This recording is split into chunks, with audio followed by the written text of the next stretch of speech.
Hi friends, welcome back to my channel. இன்றைக்கி நான் ரொம்ப ஹாப்பியாக இருக்கேன். ஏன்னா எங்கள் அம்மா அப்பா தம்பியை பார்க்க போகிறோம்.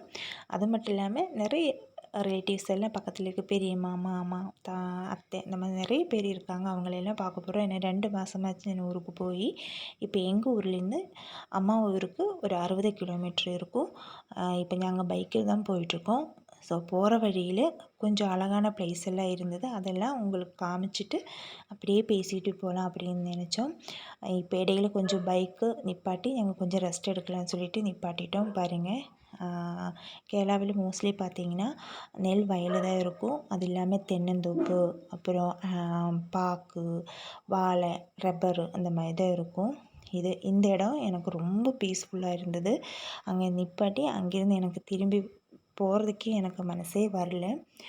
நமக்கு கண் பார்க்குற இடம் வரைக்கும் வீடு இல்லை. அங்கே ஒரே ஒரு வீடு மட்டும்தான் இருந்தது. அந்த ரோடுக்கு அந்த சைடு ஒரு வீடு மட்டும்தான் இருந்தது. சுற்றிலுமே வயல் தான். அது இல்லாமல் அந்த சைட்லலாம் பார்த்தீங்கன்னா கொஞ்சம் கதிர் மாதிரி ஒரு செடி இருந்தது. ஒரு லைட் பர்பிள் கலரில் இருக்கும்.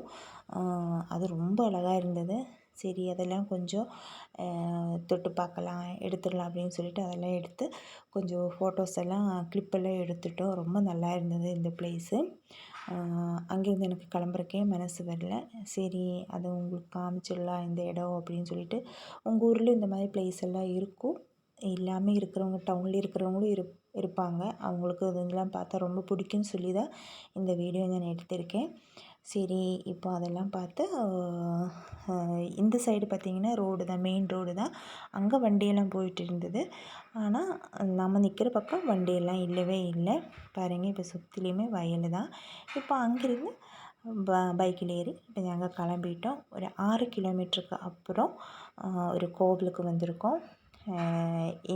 கிட்டத்தட்ட எங்கள் ஊருக்கே வந்தாச்சு. அங்கே கொஞ்சம் பார்த்திங்கன்னா அந்த கோவிலில் ஒரு குளம் இருக்கும். அதுதான் இது. இந்த கோவில் பார்த்திங்கன்னா ரொம்ப ஃபேமஸ் தான். ஏன்னா வான வேடிக்கை உங்களுக்கு தெரியும், பட்டாசு வெடிக்கும் இல்லையா, அது வருஷம் நடக்கும். இது பாலக்காடு டிஸ்ட்ரிக்டில் நென்மாரான்னு சொல்லிட்டு ஒரு ப்ளேஸ் தான். நெல்லிக்குளங்கிற பகவதி க்ஷேத்திரம்னு சொல்லுவோம். இது நீங்கள் கூகுளில் சர்ச் பண்ணாலே உங்களுக்கு தெரியும். நென்மாரா வல்லங்கி வேளான்னு சொன்னால் அதில் இருக்கும். இது 2 ஊருக்கும் போட்டி நடக்கும். இந்த சைடும் அந்த சைடும். இந்த சைடும் நிறைய ஆனை கொஞ்சம் அலங்காரமெல்லாம் பண்ணி வான வேடிக்கை இருக்கும்.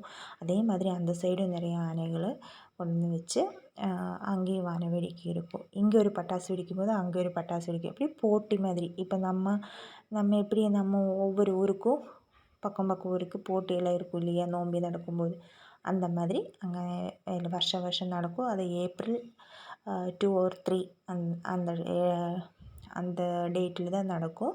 இப்போ அங்கே நாங்கள் உள்ள நம்ம ஃபோட்டோஸ் எடுக்கிறதுக்குள்ள அலோடு கிடையாது உள்ளே, அக்ரஹாரத்துக்குள்ளே.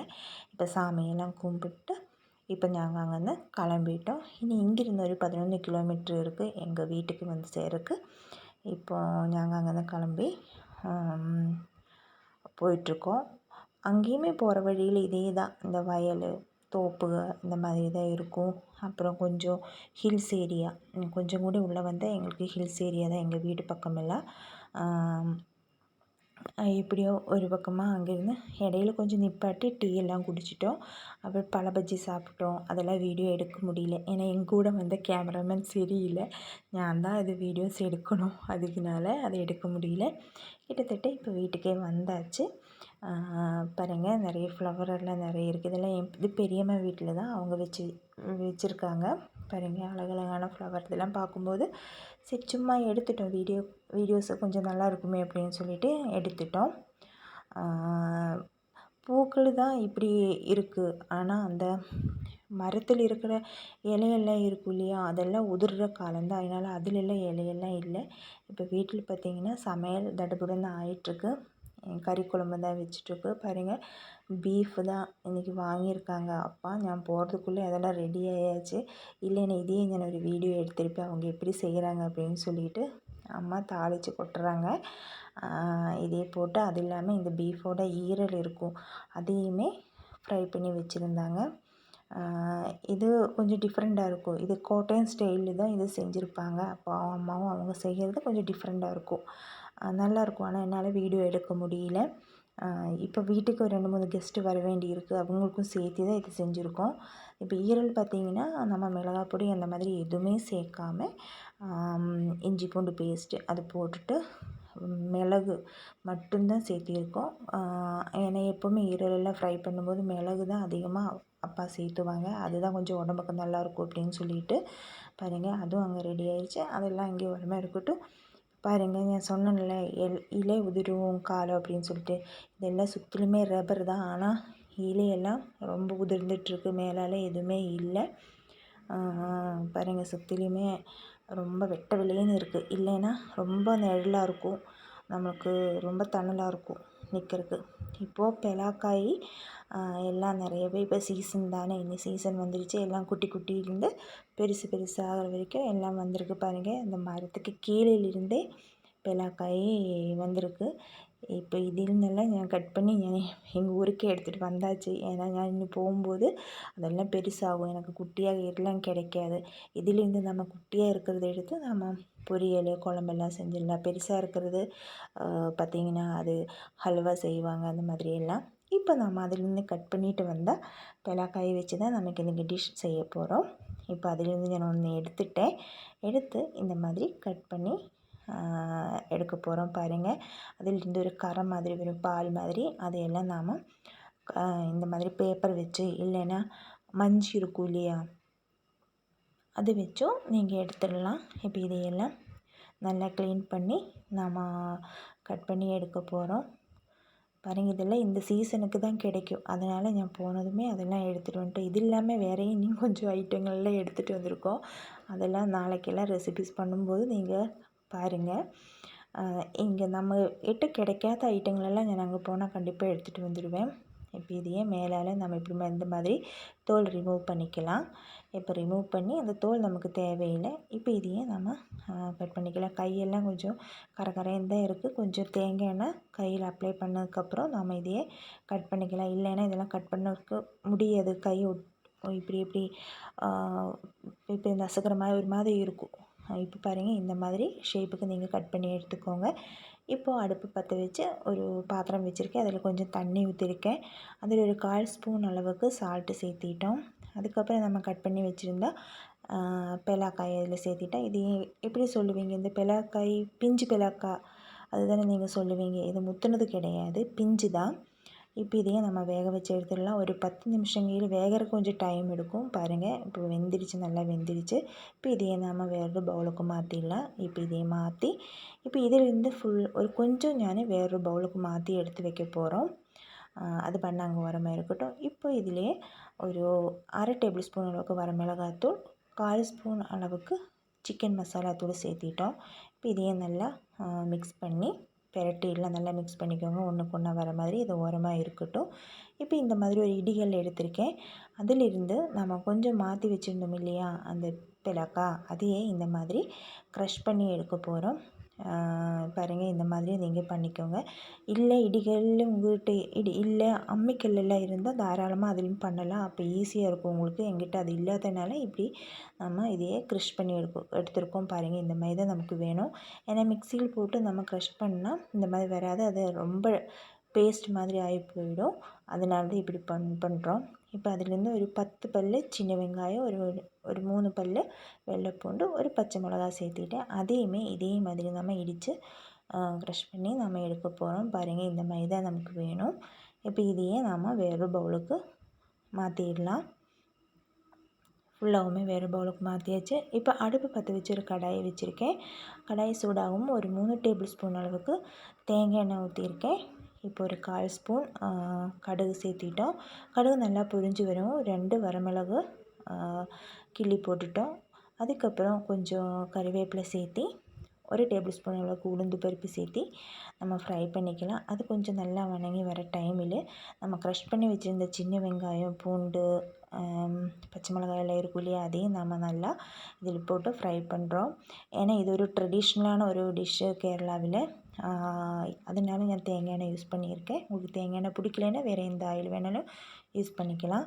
இப்போது ஒரு 3-4 டேபிள் ஸ்பூன் அளவுக்கு தேங்காய் துருவலை சேர்த்துக்கிட்டு இப்போ அதையுமே கொஞ்சம் லைட்டாக ஃப்ரை பண்ணி கொஞ்சம் கலர் சேஞ்ச் ஆகி வர டைமில் நம்ம க்ரஷ் பண்ணி நம்ம இடித்து வச்சுருந்த நம்மளோட பிஞ்சு பெலாக்காய் இருக்கும் இல்லையா, அந்த பெலாக்காயை நம்ம இதில் சேர்த்தி நல்லா மிக்ஸ் பண்ணிக்கலாம். இப்போது நீங்கள் சால்ட்டு பார்த்துக்கோங்க, ஏன்னா நம்ம வேக வைக்கும்போது லைட்டாக சால்ட்டு போட்டுவிட்டோம், ஆனால் அது நமக்கு பத்தாது. இப்போ இதே சால்ட்டையும் போட்டு நம்ம நல்லா மிக்ஸ் பண்ணி நம்ம அடுப்பு ஆஃப் பண்ணிக்கலாம். இதை க்ளோஸ் பண்ணி அடுப்பை ஆஃப் பண்ணிக்கலாம். இப்போது பாருங்கள், நம்மளோட பெலாக்காய் பொரியல் ரெடி ஆயிடுச்சு. இது ரொம்ப டேஸ்டியாக இருக்கும், ஏன்னா நம்ம க்ரஷ் பண்ணி போட்டிருக்கோம். இந்த வெங்காயம், மிளகாய், அப்புறம் இந்த உளுந்து பருப்பு இதெல்லாம் க்ரஷ் பண்ணி அதெல்லாம் போட்டு நம்ம ஃப்ரை பண்ணிங்காட்டி அதெல்லாம் சாப்பிடும்போது கடித்து சாப்பிடும்போது ரொம்ப டேஸ்டியாக இருக்கும். உங்களுக்கு இந்த மாதிரி பெலாக்காயெல்லாம் கிடைச்சா நீங்கள் மஸ்ட்டாக ட்ரை பண்ணணும். இது கேரளாவில் எல்லா சத்யா, விஷு, ஓணம் இதுக்கெல்லாம் பெலாக்காய் கிடைச்சா இந்த மாதிரி அவங்க செய்வாங்க.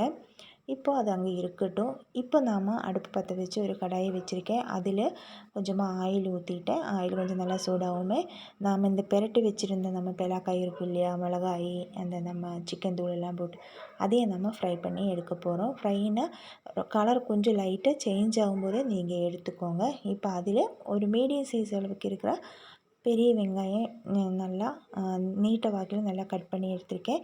இப்போ இதையும் அது ஆயிலுக்குள்ளே போட்டு நாம் நல்லா ஃப்ரை பண்ணி ஒரு கோல்டன் கலர் ஆகிற வரைக்கும் ஃப்ரை பண்ணி நம்ம எடுத்துக்கலாம். இதையும் நம்ம எடுத்து நம்ம வேறொரு பவுலுக்கு மாற்றிடலாம். இப்போ அடுப்பை ஆஃப் பண்ண வேண்டாம், வேறொரு கடாயை வச்சுக்கோங்க. அதில் பார்த்திங்கன்னா ஒரு டேபிள் ஸ்பூன் அளவுக்கு நெய் சேர்த்திட்டேன். நெய் இப்போ கொஞ்சம் நல்லா மெல்ட் ஆகிட்டு வரட்டும். இப்போது அதில் ஒரு பிரிஞ்சி இலை, ஒரு ஸ்டார் பூவு, ஒரு ஏலக்காய், நம்ம பிரியாணிக்கெல்லாம் எப்படி நிறைய ஸ்பைசஸ் சேர்த்தோம் இல்லையா, அந்த மாதிரி கடல் பாசி அதெல்லாம் சேர்த்தி கொஞ்சம் லைட்டாக ஃப்ரை ஆகவும் ஒரு டேபிள் ஸ்பூன் அளவுக்கு இஞ்சி பூண்டு பேஸ்ட்டு சேர்த்தி கொஞ்சம் கருவேப்பிலையும் சேர்த்தி நல்லா ஃப்ரை பண்ணிக்கோங்க.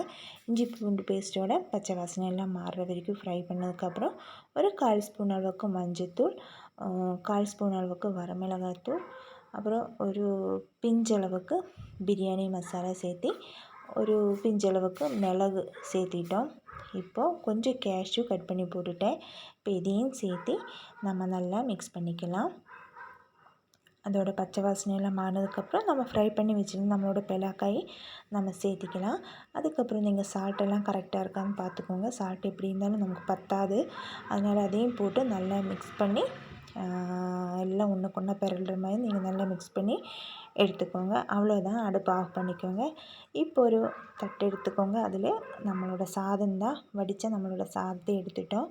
அது சாதம் நான் ஒரு 3 தேக்கரண்டி அளவுக்கு எடுத்து நம்ம ஃப்ரை பண்ணி நம்மளோட வச்சுருந்த நம்மளோட பெலாக்காய் இருக்கு இல்லையா, அதையும் சேர்த்தி கொஞ்சம் மேலே வச்சு அதுக்கு மேலே கொஞ்சம் சாதத்தையும் போட்டு அதுக்கு மேலே நம்ம ஃப்ரை பண்ணி வச்சுருந்த நம்மளோட பெரிய வெங்காயம் இருக்கு இல்லையா, அதையும் சேர்த்தி நம்ம எடுத்துடலாம். எடுத்தால் நம்மளோட டேஸ்டியான பெலாக்காய் பிரியாணி ரெடி ஆயிடுச்சு. இது பிரியாணின்னு சொல்லலாம், அங்கே கேரளாவில் ஒரு ஃப்ரை ரைஸ் கிடைக்கும், அந்த மாதிரி தான் இந்த மெத்தேடில் தான் செஞ்சுருக்கோம். ரொம்ப டேஸ்ட்டாக இருக்கும். இப்போ எல்லாம் நீங்கள் ஃபுல்லாக ஒன்றுக்கு ஒன்றா ஃபுல்லாக மிக்ஸ் பண்ணி நீங்கள் சாப்பிட்டுக்கலாம். இல்லை இப்படி வேணாலும் ஒரு இடத்துலேருந்து இப்படி எடுத்துடலாம். ஏன்னா நம்ம 3மே மிக்ஸாக தானே போட்டிருக்கோம். ரொம்ப டேஸ்ட்டாக இருக்கும். பெலாக்காயெல்லாம் கிடைச்சா மஸ்ட்டாக நீங்கள் இது ட்ரை பண்ணணும். என்னோடய சேனல் நீங்கள் ஃபஸ்ட் டைம் தான் பார்க்குறீங்கன்னா மறக்காமல் நல்ல நல்ல வீடியோஸ் எல்லாம் இருக்குது, அதெல்லாம் போய் பாருங்கள். உங்கள் சேனல் பிடிச்சா நீங்கள் சப்ஸ்கிரைப் பண்ணுங்கள். சப்ஸ்கிரைப் பண்ணும்போது ஆளுங்கிற ஆப்ஷன் எனேபிள் பண்ணி விட்டுருங்க. அப்போ தான் நான் போடுற நோட்டிஃபிகேஷன் உங்களுக்கு வந்து சேரும். இந்த வீடியோஸ் பிடிச்சா மறக்காமல் லைக் பண்ணி ஷேர் பண்ணி டாடா பாய்.